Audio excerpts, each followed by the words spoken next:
Ini langsung aja kita mulai ya, karena udah lebih dari 16:24. Bismillahirrahmanirrahim. Assalamualaikum warahmatullahi wabarakatuh.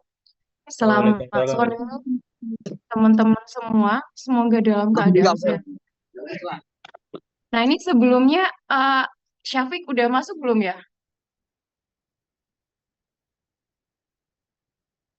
Ini saya mau cek kemarin kan nggak ikut Kuliahnya dihapus, UTS Bu. ya. Gimana? Oh dihapus. Tanya. Oke oke. Nah, ini agenda setelah UTS itu kan akan ada eh, dua macam presentasi ya.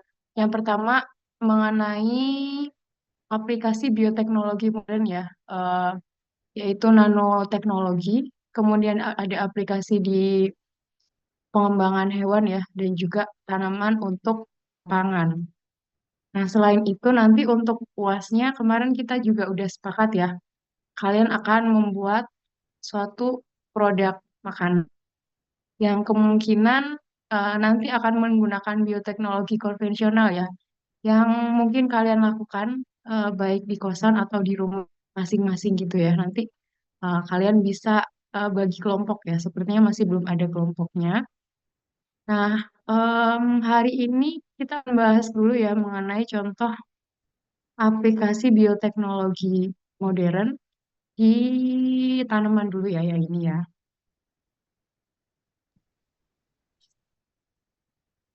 Nah, ini semoga udah ke slideshow di tempat kalian.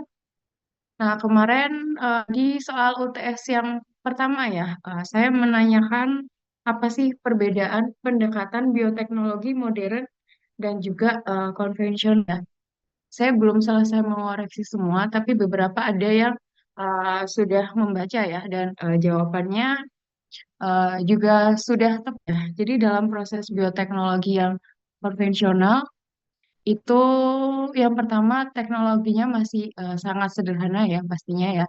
Hmm, Mikroorganisme, misalkan yang kita manfaatkan itu berupa mikroorganisme ya, itu mikroorganisme yang sudah ada secara alami ya, tidak ada proses rekayasanya. Dan beda lagi kalau pendekatan bioteknologi modern, itu biasanya kita sudah desain sedemikian rupa sehingga target kita gitu ya nantinya akan berhasil. Jadi biasanya kita lakukan rekayasa secara presisi, secara tepat. Salah satunya bisa dengan menggunakan teknologi DNA rekombinan ya, yang biasa kita pelajari ya dari mulai kayaknya biomolekul kita udah pernah belajar juga ya di materi bioteknologi. Mungkin ada yang udah pernah ikut tahun kemarin. Nah, selain itu ya, selain menggunakan teknologi DNA rekombinan, sebenarnya saat ini dan sudah lama sebenarnya, baik di Indonesia, kalau di Indonesia mungkin masih jarang, yang banyak itu di luar negeri ya, ada istilah em, CRISP, ada teknologi yang namanya CRISPR-Cas9 ya, untuk mengedit DNA, yang biasanya tekniknya itu kita sebut dengan genome editing. Jadi nanti saya akan sangat menghargai kalau misalkan teman-teman di sini pilih topik ya, topik untuk misalkan aplikasi di tanaman atau hewannya itu menggunakan pendekatan bukan lagi teknologi DNA rekombinan, tapi menggunakan yang genome editing dengan menggunakan CRISPR-Cas9, karena di sana ya pastinya hal baru gitu ya, untuk pelajari informasinya juga baru.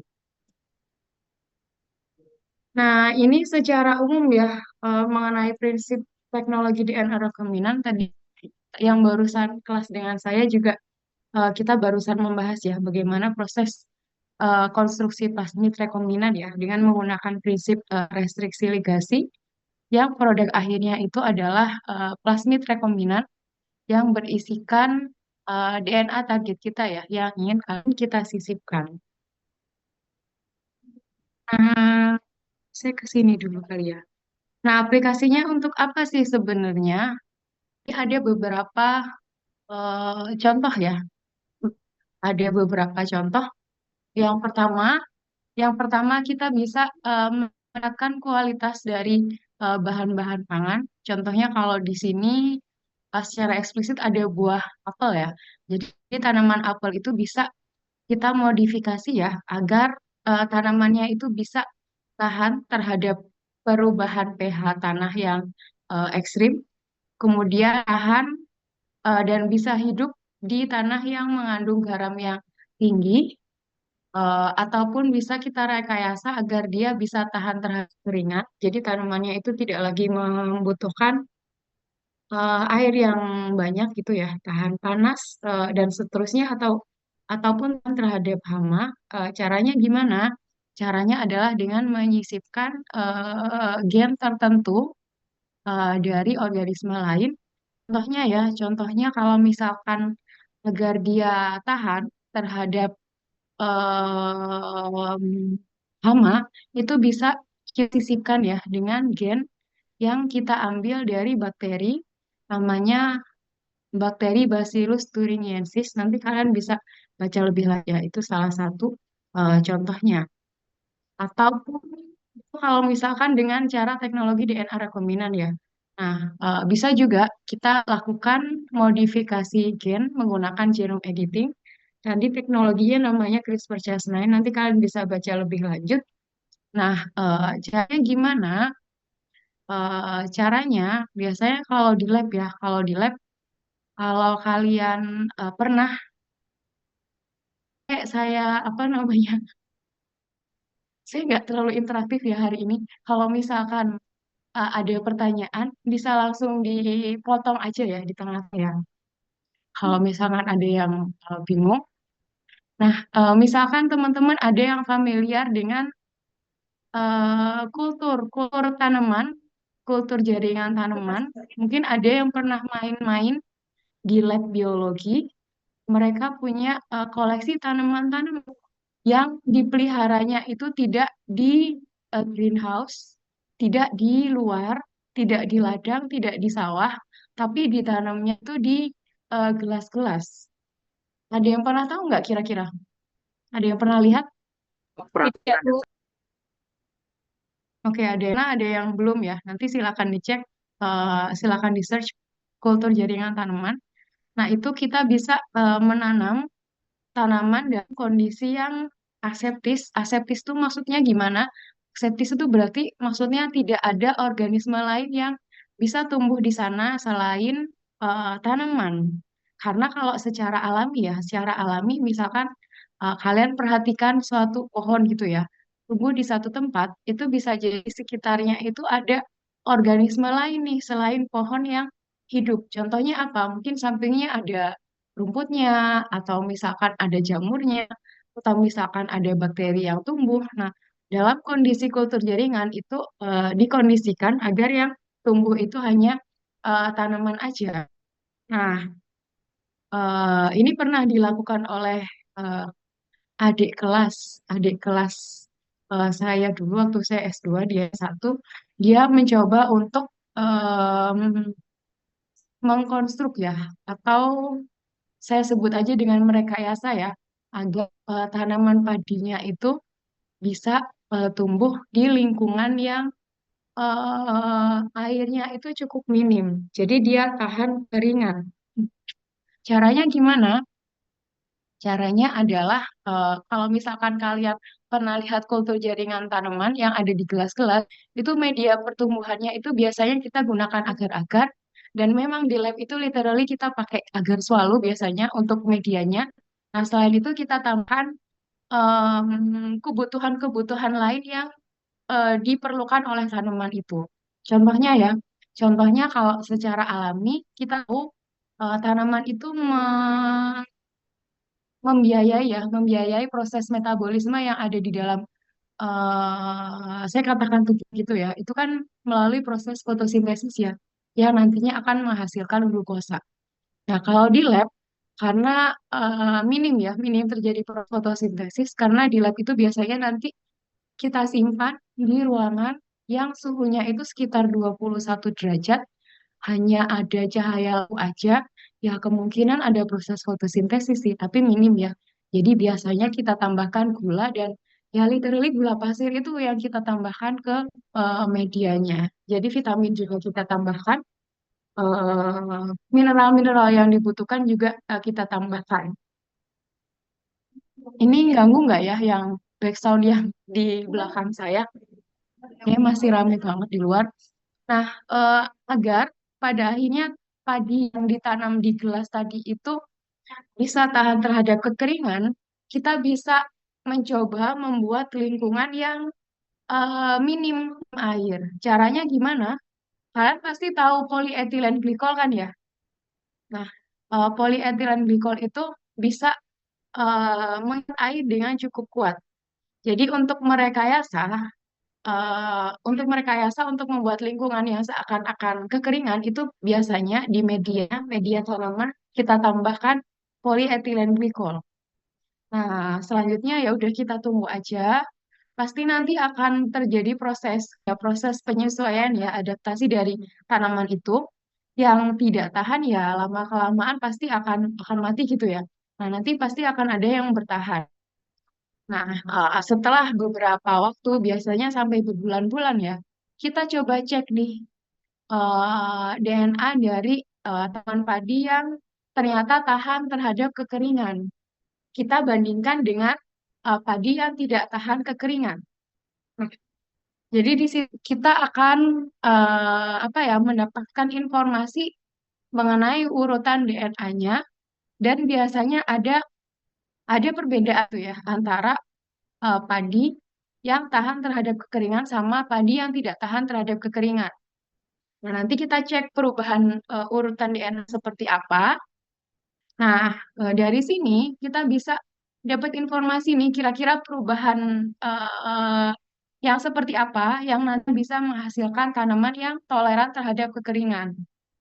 Nah, setelah itu ya, setelah tahu infonya ya kita bisa merekayasa ya padi agar bisa tahan terhadap kekeringan itu hanya dengan menggunakan genome editing tadi. Genome editing dengan merubah urutan padi yang biasa agar sama dengan padi yang tahan terhadap kekeringan.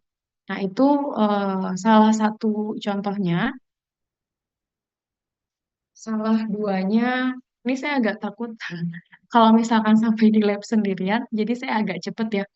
Nah, selain itu ya, ini contoh kedua, ini tadi saya lupa ngecek apakah ini tanaman, maksudnya tanaman padi atau tanaman sorghum ya. Dari gambarnya saya kurang apa namanya yang paham. Tapi di sini tanaman yang di B itu direkayasa agar agar dia bisa tumbuh di daerah yang tanahnya banyak sekali terdapat kandungan logam aluminiumnya. Nah, caranya gimana? Nah, caranya berdasarkan literatur diketahui kalau misalkan tanaman tersebut disisipin gen penyalin sitrat sinte dari bakteri, maka dia bisa tahan terhadap logam aluminium. Nah, mekanismenya seperti apa? Saya belum baca lebih lanjut. Nanti kalian tertarik untuk mengangkat ini, kalian bisa baca. Kenapa sih tanaman yang mengekspresikan ya enzim sitrat sintase itu bisa tahan eh, untuk hidup di lingkungan yang mengandung banyak sekali aluminium. Aplikasi tanaman ya di bidang bioteknologi pangan. Nah, selanjutnya saya mau ke sini dulu lah.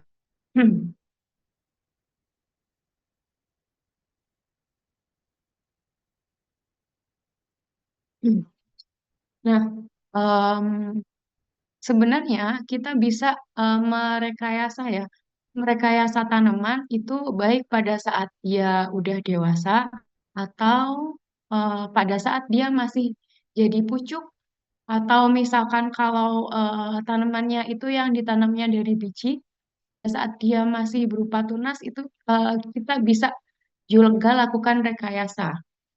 Nah, saya ambil contoh yang tanaman yang utuh ya, yang misalkan udah gede, kita apa namanya kita rekayasa, kita gunakan plasmid rekombinan lah misalkan, mana ya? Nah ini,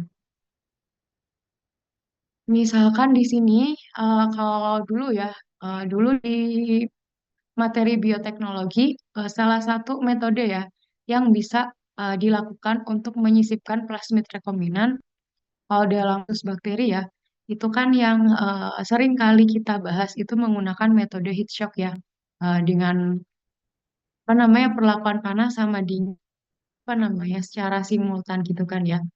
Nah, untuk proses transformasi plasmid rekombinan ke dalam tanaman itu butuh metode yang lain ya.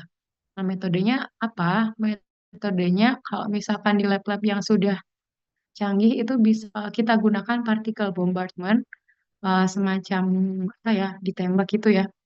Tapi yang banyak digunakan itu adalah eh, proses transformasi menggunakan agrobakterium. Nanti kalian bisa pelajari ya lebih lanjut prosesnya seperti apa. Tapi yang pasti ini kita memanfaatkan bakteri yang secara alami itu bisa apa namanya menginfeksi tanaman. Nah, mungkin teman-teman pernah mendengar istilah kanker, kanker tapi yang dialami sama tanaman atau istilahnya biasanya disebut crown gall kalau nggak salah. Nah, crown gall itu secara alami ya di tangan itu bisa dialami karena adanya infeksi dari bakteri yang namanya bakteri agrobakterium. Nah, fenomena yang secara alami terjadi itu ternyata bisa ya dimanfaatkan gitu oleh para ilmuwan untuk mencoba memasukkan plasmid rekombinan menggunakan bakteri peninfeksi tadi. Nah, em, infeksi yang mengakibatkan kanker itu disebabkan karena agrobakterium itu bisa menyandang protein yang disebut TI atau tumor inducing. Nah, ilmuwan itu pinter ya. Dia coba merekayasa agar agrobakterium itu tidak lagi bisa menghasilkan faktor penginduksi tumor, tapi dia bisa dimanfaatkan sebagai kendaraan ya untuk memasukkan plasmid rekomen ke tanaman. Nah, nanti kalian bisa pelajari lebih lanjut. Ini hanya overview-nya aja. Jadi nanti agrobakteriumnya itu kita masukkan plasmid yang sudah kita rekayasa, plasmid rekombinan ya. Nah, selanjutnya agrobakterium ini kita paparkan ke kalau di sini dipaparkannya ke sel tanaman ya. Nah, setelah itu seiring berjalannya waktu, tanamannya itu semakin besar, dan otomatis dia pasti akan mengekspresikan protein yang apa namanya, yang kita sisipkan gitu ya, gen penyandingnya. Nah, ini yang direkayasa itu tanaman yang dalam bentuk sel. Tapi sebenarnya bisa juga tanaman yang gede gitu kita rekayasa. Tapi kelemahannya apa? Kelemahannya kalau misalkan kita pakai tanaman dewasa, memang ketahanannya kemungkinan akan semakin kuat gitu ya. Tapi ya kalau misalkan kita ambil contoh gambar yang ini ya, katakanlah kita rekayasanya ya di bagian sini gitu ya.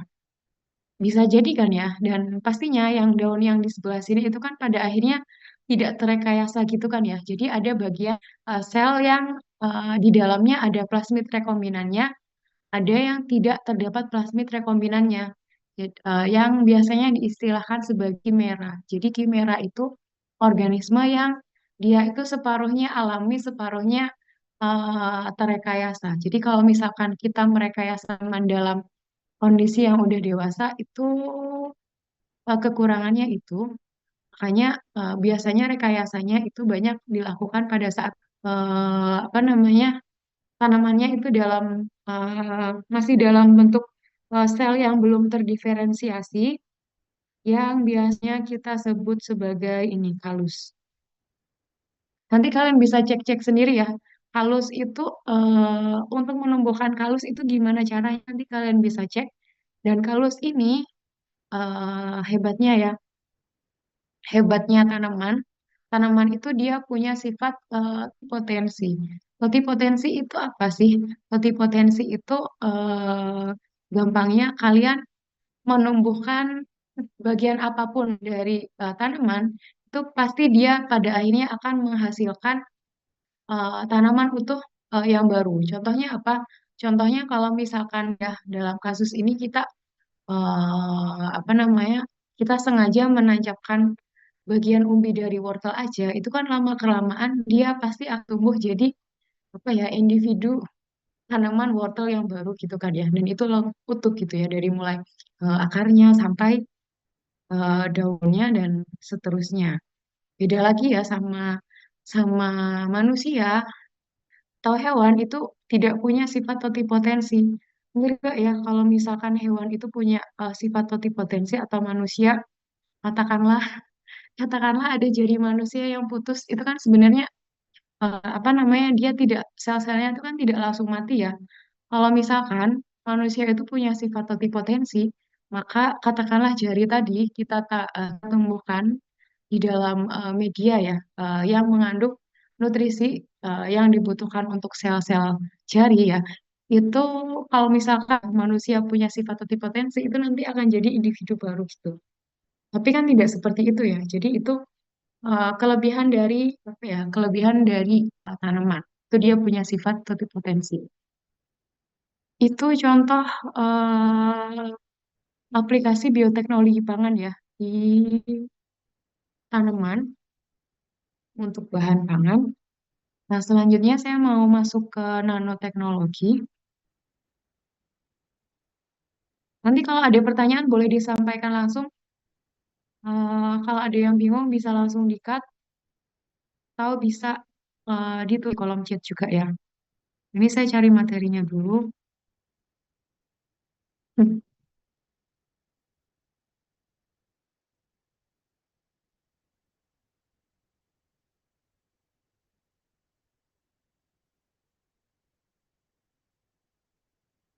Nah, ini selanjutnya adalah contoh aplikasi eh, nanobioteknologi ya untuk pangan.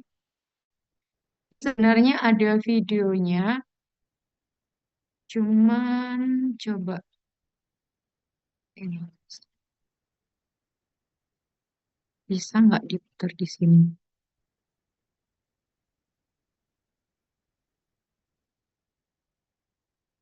Sebentar saya kesusahan buat slideshow ya.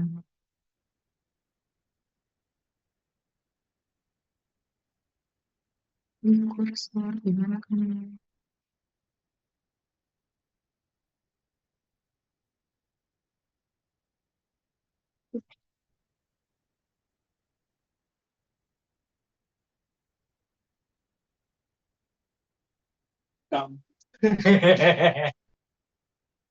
Ini sih nggak tahu Pak, saya kesusahan buat nge-slideshow, tapi sebentar.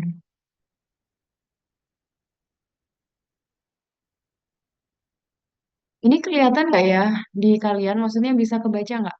Kalau misalkan nggak saya slideshow, kebaca nggak? Bisa, Kelihatan, Bu. kelihatan. Kenapa? Kelihatan ya? Yaudah ya, saya next aja. Jadi ini sebenarnya ada videonya juga, cuman nanti bisa kalian putar sendiri. Nanti saya akan kasih linknya. Nah, ini berapa menit sih? Oh, 2 menit. Oke lah. Ini kalau misalkan saya nyalakan, suaranya kedengeran nggak dari kalian?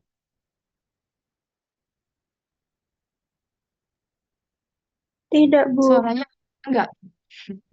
Oke, suaranya nggak kedengeran ya.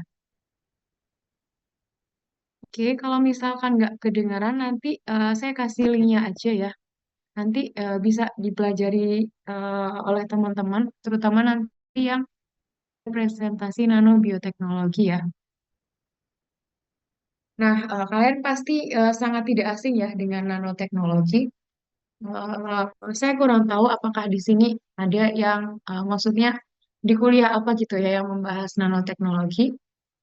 Atau mungkin ada teman-teman yang pernah ikut merpati gitu ya, kemudian mengambil mata kuliah nanoteknologi di apa namanya di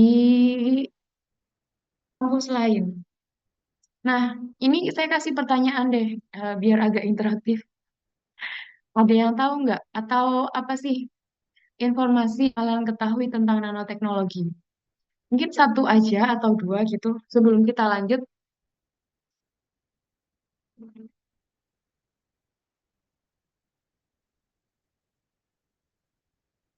Silakan, mungkin dua orang bisa berpendapat. Informasi apa sih yang sementara ini kalian tahu gitu mengenai nanoteknologi?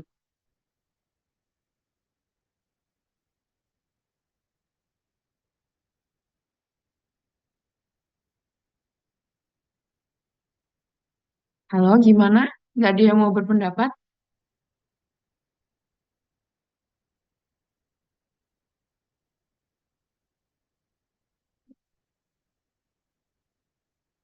Ya, saya ke ini yang paling pertama nih namanya. Ridwan gimana? Apa sih yang Ridwan ketahui tentang nanoteknologi sejauh? eh ya Bu, jadi kalau nanoteknologi Mhm, dalam bioteknologi pangan ini itu dimanfaatkan bahan dengan ukuran yang sangat kecil Bu. mhm. Contohnya dalam Oke. bidang pangan, penggunaan nanoteknologi sebagai eh, nanostruktur tambahan atau Mhm. pembawa untuk nutrisi dari tanaman Bu. Oke. Sudah tepat ya yang disampaikan oleh Ridwan dan juga Mutiara juga ya, tadi ya. Tadi informasi dari Ridwan, eh, inti dari nanoteknologi itu kita memanfaatkan saya katakan molekul gitu ya, yang berukuran nano, berukuran sangat kecil tadi ya. Kalau jawaban dari Ridwan yang tadi dilengkapi dari Mutiara ya. Kecilnya seberapa? Kecilnya adalah ukurannya nano ya. Yang biasanya dikategorikan sebagai nanomaterial itu yang ukurannya antara sampai 100 nanometer. Nah, fungsinya apa? Fungsinya macam-macam ya. Salah satunya tadi kalau dari jawaban Ridwan ya, kita bisa makan apa namanya material yang berukuran nano itu untuk sebagai pembawa ya nutrisi bagi tanaman ya. Jadi contohnya nanoteknologi itu apa sih? Jadi nanoteknologi itu adalah bisa kita katakan sebagai sintesis, manipulasi atau apa namanya assembly itu ngerakit gitu ya. Atau aplikasi objek yang berukuran nano ya, berukuran kecil. Nano itu 10 pangkat minus 9 ya, 9 meter, pas 10 pangkat minus 9 ya kalau nggak salah ya. Untuk membuat atau mengkonstruksi material yang baru. Dan materialnya itu bisa kita manfaatkan ya sesuai dengan tujuan kita, sesuai dengan kebutuhan kita. Nanti kita bisa cek contohnya seperti apa. Nah, nanomaterial ini ya tadi yang sudah saya sebutkan, biasanya ukurannya itu antara 1 sampai 100 nanometer. Dan karena ukurannya yang kecil tadi, selain luas permukaannya akan semakin luas ya. Kalau nanti kalian simak di mana di video yang harusnya saya putar tadi, itu ada eh, produsen yang mencoba membuat garam, garam dapur, garam yang biasa kita konsumsi atau garam meja ya, untuk yang memberikan rasa asin ke makanan kita. Implikasinya apa kalau misalkan garam yang kita konsumsi itu ukurannya nano, implikasinya adalah karena luas permukaannya yang semakin semakin besar gitu ya. Nah, otomatis untuk menimbulkan rasa asin, untuk menghasilkan rasa asin itu akan membutuhkan jumlah garam yang semakin sedikit. Nah, ini kan ceritanya semakin ke sini kan trennya kan memang diet garam gitu ya, membatasi konsumsi garam karena kita udah kebanyakan garam gitu kan ya kalau masakan-masakan Indo atau Ada yang suka makan gorengan, ada yang suka makan ciki-ciki, itu kan banyak banget ya. Apa namanya, bahan garamnya yang ternyata ya salah satunya bisa mengakibatkan darah tinggi juga. Nah, selain luas permukaannya lebih besar, itu biasanya nanomaterial itu menunjukkan sifat fisika dan juga sifat kimia yang berbeda dengan molekul tersebut pada saat dia masih berada dalam bentuk yang lebih besar atau istilahnya bulky. Nah, ada banyak sekali sediaan ya atau bentuk nanomaterial yang bisa digunakan di industri pangan. Ada nanomaterial yang bentuknya bulat ya, yang kita sebut dengan nanopartikel. Ada yang bentuknya lembaran-lembaran, atau biasa kita sebut dengan nanoplatelet. Kemudian ada yang bentuknya panjang-panjang, yang biasa kita sebut dengan nano. Ada yang bentuknya kawat panjang, nanowires. Kemudian ada yang bentuknya kayak jaring ya. Kalau di sini kayak anyaman ya, gambarnya itu biasa kita sebut dengan nanofiber. Kemudian ada juga nanokomposit ya, yang bentuknya agak agak irregular ya ini ya. Eh, Tidak apa namanya serapi bentukan nanopartikel yang sebelumnya. Nah, sebenarnya bagaimana sih cara untuk mensintesis nanopartikel? Jadi ada dua macam pendekatan ya. Ada pendekatan top down. Top down itu berarti dari apa? Dari bawah ke atas. Kalau dalam ini berarti dari material yang ukurannya masih bagi, ukurannya yang masih besar, kita perkecil hingga akhirnya menjadi bentuk ukuran 1 sampai 100, atau bisa juga dari bottom to top, dari bawah ke atas. Atau dalam hal ini ya, dalam hal ini itu adalah nanomaterialnya atau nanopartikel di sini kita sintesis dari prekursor-prekursor yang kecil terlebih dahulu.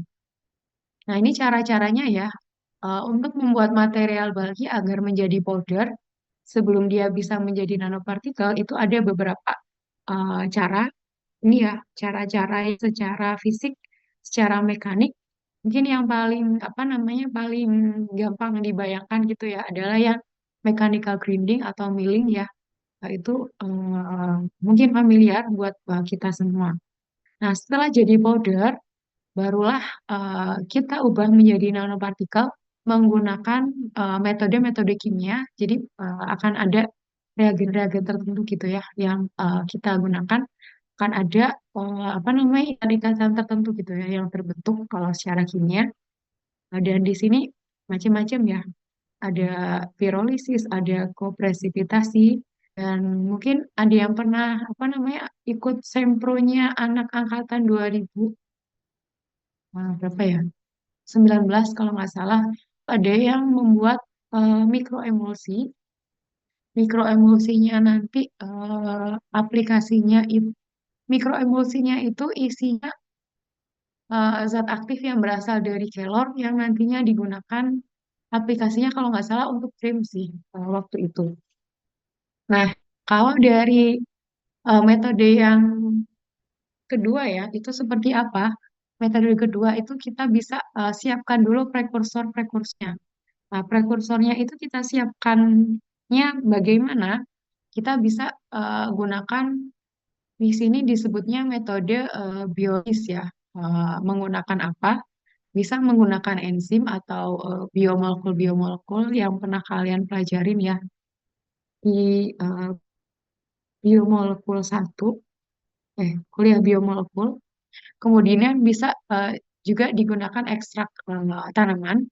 Contoh kalau tadi ya, kalau kakak kelas kalian yang angkatan 2019, itu dia menggunakan ekstrak apa namanya tanaman dari kelor. Itu salah satu contohnya ya, yang menggunakan pendekatan dari prekursornya dulu, baru diassembly, baru dirakit menjadi nanopartikel. Nah, nanti kalian bisa baca-baca skripsinya yang angkatan 2019 itu eh emulsi ya, masih ingat ya emulsifier, emulsifier itu kalau kalian ingat ya, dia merupakan agen yang bisa mencampurkan fase minyak gitu ya dengan fase air. Jadi nanti ada molekul yang bertugas sebagai fase airnya, Dalam hal ini kalau di kasusnya skripsinya angkatan kalian tuh ekstraknya ya, ekstraknya itu bisa larut sama fase minyaknya saya lupa, dan nanti ditambahkan juga emulsifier-nya sehingga akan dihasilkan suatu emulsi. Nah, emulsi itu ini yang namanya sintesis nanopartikel itu apa ya? Biasanya tidak segampang teorinya. Jadi bisa jadi hasilnya itu tidak seragam. Jadi ada yang ukurannya masih mikro, ada yang ukurannya masih nano, dan sintesis nanopartikel itu baru bisa dikatakan berhasil ya kalau ukurannya itu sudah seragam. Jadi kalau misalkan masih belum seragam itu berarti harus dioptimasi lagi nih metodenya. Nah, ini adalah beberapa contoh aplikasi nanoteknologi di bidang pangan bisa dimanfaatkan untuk packaging makanan, bisa digunakan untuk pemrosesan panganan ya, misalkan eh, enkapsulasi yang apa yang familiar dengan kita mungkin ya, vitamin itu kan dia gampang sekali rusak ya, makanya biasanya dia diseliputi gitu ya, dia diselubungi eh, apa ya, dia diselubungi oleh material lain di luarnya yang istilahnya itu kita sebut sebagai enkapsulasi. Nah, selain itu, teknologi itu bisa juga dimanfaatkan sebagai biosensor. Biosensor untuk mendeteksi patogen, bisa untuk mendeteksi alergen juga bisa. Atau misalkan untuk mendeteksi apakah makanan kita itu sudah apa ya, sudah basi, sudah berubah atau belum, itu bisa digunakan juga biosensor yang berbasis nano. Kemudian bisa juga untuk mendeliver untuk itu tadi ya, mengangkut nutrien. Contohnya, contohnya kayak ya apa namanya, makanan yang mengandung vitamin, biar vitaminnya nggak rusak, dia di enkapsulasi dulu ya. Nah, ini contoh dalam bidang apa namanya, packaging ya. Packaging itu bisa kita eh, gunakan untuk mendesain improve packaging. Improve packaging itu maksudnya packagingnya selain untuk kan kita tahu ya apa, package produk makanan itu kan ya fungsinya untuk melindungi makanan tersebut dari apa ya, dari apapun ya yang ada di luar, dan sifatnya itu macam-macam ya tergantung jenis package-nya apa, dan eh, material itu bisa kita gunakan untuk meningkatkan sifat dari packaging makanan kita. Contohnya apa? Contohnya di sini contohnya dia bisa sebagai barrier agar gas itu tidak keluar masuk gitu ya. Kemudian agar dia bisa tahan terhadap temperatur tertentu. Jadi kalau misalkan di luar panas, dia tetap bisa menjaga suhunya. Contohnya. Nah, selain itu kalau misalkan di luar apa namanya, kandungan airnya tinggi ya atau kelembapannya tinggi, itu dia bisa tetap mempertahankan apa namanya, makanan yang di dalam packaging tersebut. Itu contohnya. Kemudian ada yang disebut dengan intelligent packaging. Intelligent packaging itu apa sih? Intelligent packaging itu biasanya digunakan agar makanan yang di package, dikemas itu bisa tahan lebih lama ya, atau di sini istilahnya food preservative. Kemudian ada juga yang disebut dengan active packaging. Nah, active packaging ini seperti apa? Nah, contohnya tadi yang sudah saya singgung ya, bisa jadi packaging itu nanti memberitahukan ke kita kalau misalkan ada perubahan gitu ya pada makanan, dia akan memberikan sinyal-sinyal tertentu. Nah, ini contoh-contohnya active packaging yang digunakan untuk yang punya fungsi sebagai antimikroba. Ini dan seterusnya nanti kalian bisa baca sendiri ya. Untuk mempersingkat waktu, nanti kalian bisa explore lagi sendiri Intel packaging apa, kemudian improve packaging, contohnya apa, dan ini kalian bisa tracking juga ya referensinya. Kalau misalnya kalian butuh buku apa namanya buku referensi lengkapnya juga saya bisa kasih. Nah, selanjutnya tadi ada nanobiosensor ya, untuk mendeteksi patogen bisa, kontaminan bisa, atau alergen-alergen tertentu. Karena apa ya? Karena ini ada contohnya nggak? Karena beberapa makanan itu dia memang mengandung alergen yang atau kontaminan yang banyak ya. Contohnya ada beberapa orang yang apa namanya alergi ya terhadap susu, terhadap telur, atau terhadap ikan, ada terhadap udang itu kan sebenarnya ada apa namanya molekul-molekul yang bisa menimbulkan reaksi alergi. Nah itu bisa kita deteksi ya dengan menggunakan nanomaterial yang sudah kita apa namanya kita rangkai gitu ya kita buat. Realnya seperti apa nanti kalian bisa baca-baca sendiri ya dari paper yang mau kalian angkat. Nah, ini contoh deteksi patogen. Deteksi patogen itu biasanya kita pakai yang namanya bioreseptor. Nah, bioreseptornya nanti dia bisa mengenali ya, dia bisa mengenali enzim atau bisa mengenali urutan asam nukleat tertentu atau bisa mengenali antibodi tertentu atau bisa mengenali bakteriofag tertentu. Nah, cara pengenalannya gimana? Nah, cara pengenalannya nanti macam-macam ya, bisa melalui interaksi fisika, melalui proses absorpsi, atau melalui pengikatan. Di sini contohnya ada pengikatan yang sifatnya kovalen, atau cross-linking, atau hanya di apa namanya di entrap, di apa ya istilahnya ya, jebak. Nah, em, nah ini contohnya, contoh deteksi bakteri ya, bakteri Salmonella enteritidis. Nah, ini ada suatu nanomaterial yang ini ya, uh, yang lingkaran ini, dia didesain agar bisa mendeteksi keberadaan bakteri Salmonella enteritidis. Nah, ini contohnya pada saat ketemu dengan Salmonella enteritidis, nanti dia bisa apa namanya mentransmisikan ya, mentransmisikan cahaya fluorescence yang nantinya bisa kita deteksi. Nah, dari hasil deteksi itu ya, kalau misalkan kedetek apa namanya fluoresensi, berarti kemungkinan ada patogen Salmonella enteritidis yang ada di sampel kita.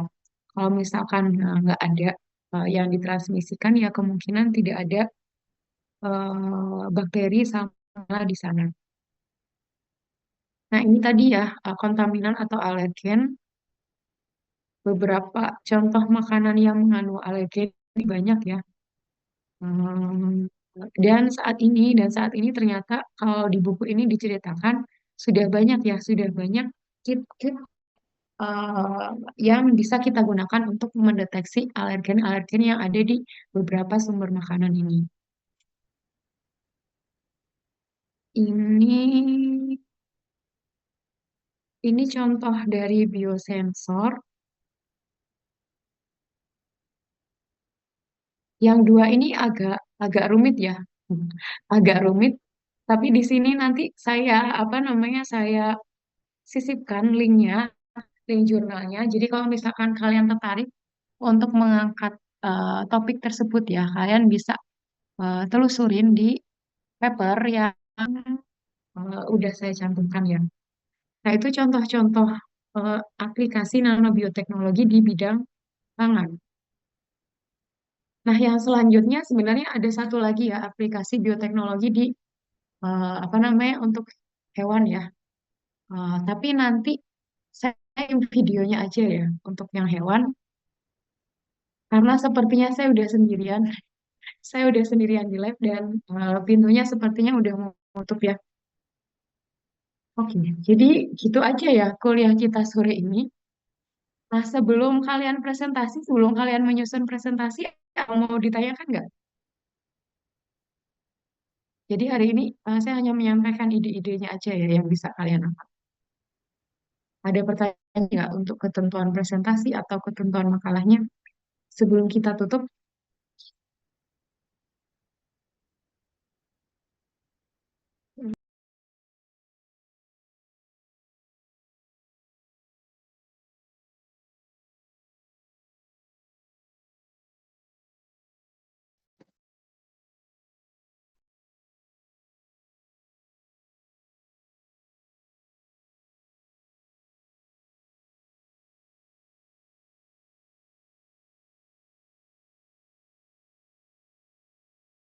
Gimana? Ada yang mau ditanyakan? Belum ada pertanyaan, Bu. Belum. Oke, kalau belum ada pertanyaan, minggu depan tadi ya sudah saya sampaikan, saya tidak bisa masuk. Jadi untuk minggu depan kalian bisa sampaikan progres. Ini kan eh, agenda pertama kita tuh baru yang aplikasi tadi ya di bidang aplikasi hewan, tanaman, sama nanobioteknologi ya di industri pangan. Jadi minggu depan progresnya yang harus kalian sampaikan di grup itu adalah utama mengenai kelompoknya ya. Dan yang kedua mengenai topik yang mau kalian angkat ya, biar tidak sama dengan teman-temannya. Nah, kalau tidak ada pertanyaan, kita akhiri pertemuan hari ini dengan bacaan Alhamdulillahirrahmanirrahim. Maaf hari ini tidak bisa maksimal ya. Oke. Wassalamualaikum warahmatullahi wabarakatuh.